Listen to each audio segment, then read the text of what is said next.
અહીં આપણે એક ઇન્ટરેસ્ટિંગ પ્રયોગ જોવા જઈએ છીએ. અહીં એક કાગળની પટ્ટીને આપણે સ્ટેન્ડ પર ગોઠવેલી છે અને એ કાગળની પટ્ટીની નજીક આપણે પોલિએસ્ટરના કાપડ પર ઘસીને એક પ્લાસ્ટિકના બોક્સની નજીક લાવીએ છીએ. જે અવલોકન જોવા મળે એ આપણે જોઈએ અહીંયા.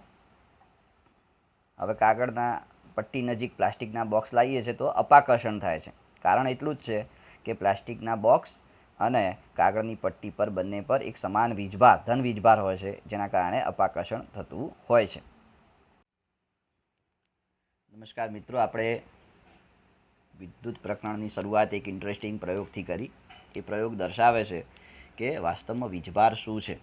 અહીંયા આપણે જ્યારે પ્લાસ્ટિકના બોક્સને ઘસીએ છીએ પોલિએસ્ટરના કાપડ સાથે, ત્યારે એની પર ધન વીજભાર પેદા થાય છે અને કાગળની પટ્ટી પર પણ ધન વીજભાર છે અને એના કારણે એ બંને વચ્ચે અપાકર્ષણ થાય છે. આવા પ્રકારના વીજભારિત કણો જે તે પરમાણુમાં આવેલા હોય છે. ઋણ વીજભારિત કણને આપણે ઇલેક્ટ્રોન કહીએ છીએ, ધન વીજભારિત કણને આપણે પ્રોટોન કહીએ છીએ. અહીંયા આ જે પ્રયોગ આપણે જોયો એ પ્રયોગ સ્થિત વિદ્યુતના સંદર્ભમાં છે. અહીંયા પ્લાસ્ટિકના બોક્સને ઘસવાથી એની પર પણ જે વીજભાર પેદા થાય છે, એ જ રીતે કાગળની પટ્ટી પર જે વીજભાર સ્થિર થયેલું છે એનું વહન થતું હોતું નથી. અહીંયા આપણે એ પ્રકરણની અહીંયા શરૂઆત કરીએ છીએ. એ પ્રકરણમાં આપણે આ જે વાત કરીએ છીએ કે વિદ્યુત પ્રવાહનું વહન કેવી રીતે થાય છે અને સાથે સાથે વિદ્યુત પ્રવાહના વહન સાથે જોડાયેલી કેટલીક વાતો, કેટલીક અસરોની ચર્ચા આપણે અહીંયા કરવાની થશે. અહીંયા આપણે એક ચર્ચા લઈએ છીએ કે આ બાજુ આપણી પાસે એક સર્કિટ મૂકેલી છે કે અહીંયા બલ્બ લગાવેલો છે, અહીંયા સ્વિચ છે અને અહીંયા બેટરી એટલે કે સેલ જોડેલો છે. સેલનો પ્લસ છેડો અને અહીંયા માઇનસ છેડો બતાવ્યો છે. હવે આને આપણે અહીંયા જે વાયરથી એને જોડેલા છે, પણ અહીંયા તમે જુઓ કે બલ્બ સાથે વાયર જોડેલો નથી, એટલે બલ્બ ચાલુ નહીં થાય, આપણે જાતે સમજી શકીએ છીએ. એ જ રીતે અહીંયા સ્વિચ ઓફ સ્થિતિમાં છે.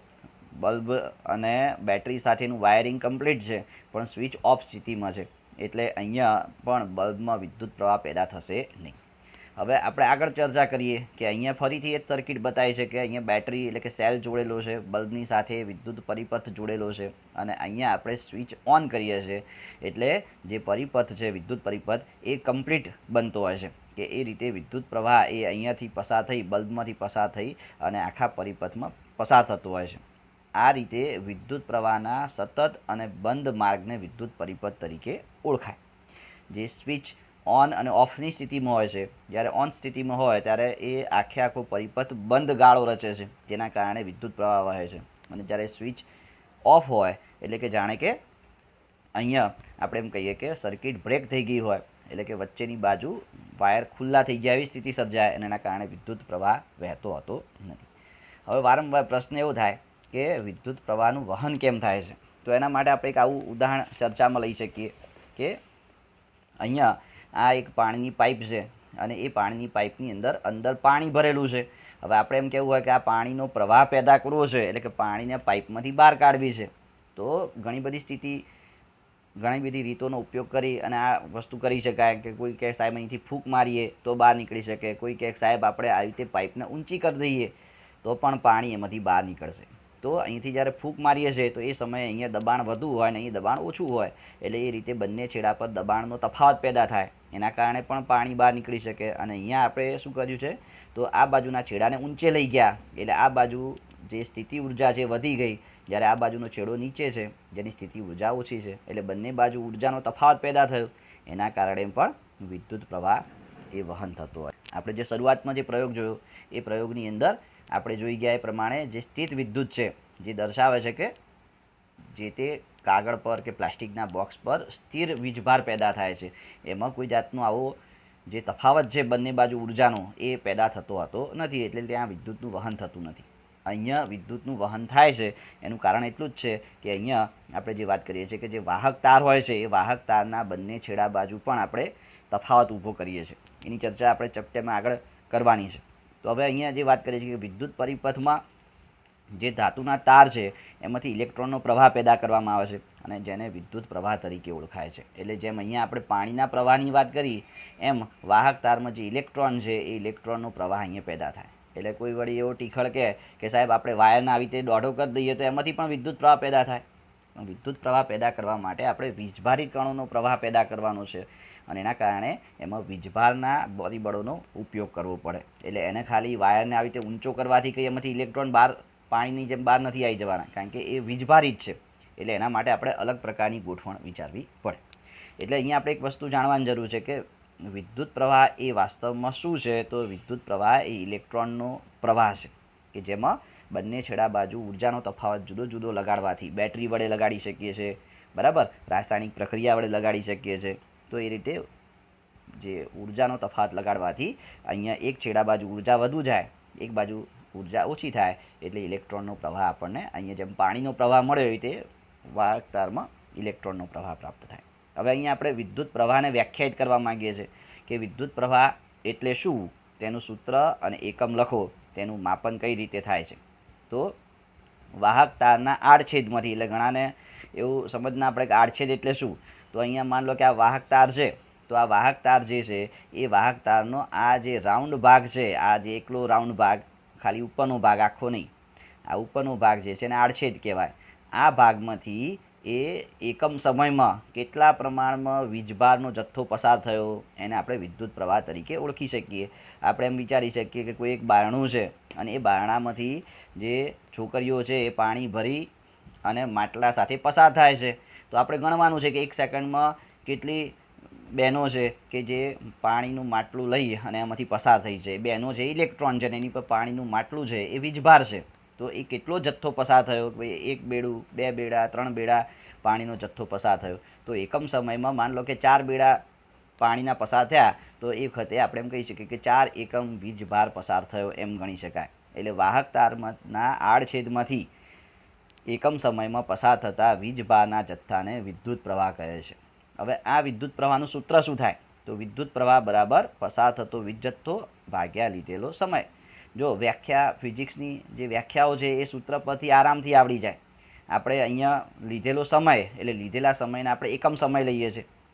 અહીંયા લીધેલો સમય છે એકમ સમય, એટલે અહીંયા છેદનો ભાગ 1 થઈ જાય. તો પસાર થતો વીજ જથ્થો બરાબર વિદ્યુત પ્રવાહ. એટલે અહીં જે પસાર થતા વિદ્યુત ભારને વીજ જથ્થાને, એટલે કે વિદ્યુત ભારનો જથ્થો, વિદ્યુત જથ્થો પસાર થતા વીજ જથ્થાને વિદ્યુત પ્રવાહ કહેવાય. એટલે જો છેદનો ભાગ 1 થઈ જાય તો વિદ્યુત પ્રવાહ બરાબર પસાર થતો વીજ જથ્થો. તો અહીંયા આપણે આ સૂત્ર આવડે કે વિદ્યુત પ્રવાહ બરાબર પસાર થતો વીજ જથ્થો ભાગ્યા લીધેલો સમય, સમયને એકમ લખી કાઢો તો પસાર થતો વીજ જથ્થો એ જ કહેવાય વિદ્યુત પ્રવાહ. વિદ્યુત પ્રવાહ માટે સંકેત છે I અને જે વીજ જથ્થો છે એ વીજ જથ્થા માટે સંકેત છે Q અને સમય માટે તો આપણે જાણીએ છીએ T. એટલે એના પરથી એનું સૂત્ર બનશે I બરાબર Q ભાગ્યા T. એનો એકમ જે વીજ જથ્થો છે, વીજ જથ્થાનો એકમ વૈજ્ઞાનિકની નામ પરથી રાખ્યો છે કુલમ અને સમયનો એકમ સેકન્ડ. એટલે એક એકમ એનું બનશે કુલમ પ્રતિ સેકન્ડ. કુલમ માટે સંકેત છે C. હવે આ C જે સંકેત છે એના એકમનો સંકેત છે અને Q જે છે એની રાશિનો સંકેત છે. વીજ જથ્થાની રાશિનો સંકેત Q અને એના એકમનો સંકેત C. બે અલગ અલગ વસ્તુ થશે. અને જેમ આપણે કહીએ છીએ કે વજન છે તો વજન માટે વેઇટ માટે W વાપરીએ, પણ એના એકમ માટે આપણે કિલોગ્રામ વાપરીએ છીએ, કેજી વાપરીએ છીએ. તો એ રીતે અહીંયા આ વસ્તુ થઈ. વિદ્યુત પ્રવાહની જે શાખા છે એમાં બધા એકમો જે તે વૈજ્ઞાનિકોની યાદમાં રાખવામાં આવેલા છે. એટલે એ રીતે જે એમ્પિયર છે એ એમ્પિયર પણ વિદ્યુત પ્રવાહનો એક એકમ રાખેલો છે જેનો સંકેત કેપિટલ A થતો હોય છે. એટલે કે વિદ્યુત પ્રવાહના એકમ એમ્પિયરનો સંકેત A, વિદ્યુત પ્રવાહ રાશિનો સંકેત I એમ થશે. આન્દ્રે મેરી એમ્પિયરની યાદમાં આ એકમ રાખેલો છે. આ મેરી એની માતાનું નામ હતું. હવે કેમ રાખ્યું છે તમે જો સર્ચ મારશો તો કંઈક તમને ઇન્ટરેસ્ટિંગ વસ્તુ જાણવા મળશે. તો હવે આ કહીએ કે આ વિદ્યુત પ્રવાહનું માપન કઈ રીતે થઈ શકે. તો વિદ્યુત પ્રવાહ કેટલો પસાર થયો, કેટલો વીજ જથ્થો પસાર થયો એ માપવા માટે એ મીટર નામના સાધનનો ઉપયોગ થાય છે. એટલે આ એક નાનો આખો પ્રશ્ન 2 માર્ક્સમાં આવી શકે. તમને PDF ફાઇલમાં આની માહિતી આપેલી છે. આગળ થોડી બીજી વાત કરીએ કે જે વિદ્યુત પ્રવાહ છે એ વિદ્યુત પ્રવાહના અન્ય એકમો પણ છે, નાના એકમો પણ છે કે મિલી એમ્પિયર, એટલે કે MA તરીકે બતાવાય. તો એના માટે 1 મિલી એમ્પિયર બરાબર 10⁻³ એમ્પિયર આ નાનો એકમ છે. એ જ રીતે માઇક્રો એમ્પિયર આ જે સંકેત છે એને મ્યુ કહેવાશે. એ મ્યુનો સંકેત આ રીતે બતાવી શકાય. યુ જેવું કરીને પછી આગળ આપણે આવી રીતે ખેંચી લઈએ તો એ મ્યુ બનશે. આ કહેવાશે મ્યુ. તો આ 1 માઇક્રો એમ્પિયર બરાબર 10⁻6 એમ્પિયર બરાબર. જે મિલી શબ્દ છે એ મિલી શબ્દ સાથે 10⁻3 જોડેલી છે અને જે માઇક્રો શબ્દ છે એના સાથે 10⁻6 જોડેલી છે. જેમ આપણે કહીએ છીએ કે કિલો, તો કિલો હોય તો એની સાથે 10⁻3 જોડેલી હોય. 1 કિલોગ્રામ, 1 કિલોમીટર, તો આપણે ત્યાં મીટર ગણીએ તો એ કિલો શબ્દની જગ્યાએ 1000 મૂકી દઈએ છીએ. તો આ બધા એના નાના એકમ છે. હવે વિદ્યુત પ્રવાહ જ્યારે વહન પામતો હોય ત્યારે કઈ દિશામાં વહન પામે છે એને આપણે કેવી રીતે જાણી શકીએ? તો વિદ્યુત પ્રવાહના વહનની દિશા કઈ ગણવામાં આવે છે?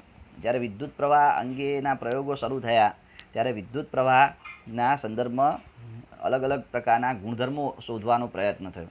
તો એ સમયે પહેલાં શરૂઆતમાં વીજભારિત કણો પ્રોટોનની શોધ થઈ, પછીથી ઇલેક્ટ્રોનની શોધ થઈ. એટલે શરૂઆતમાં એવું માની લેવામાં આવ્યું કે જે વિદ્યુત પ્રવાહનું વહન થાય છે એ ઇલેક્ટ્રોનની નહીં પણ પ્રોટોનની ગતિથી થતું હોય છે.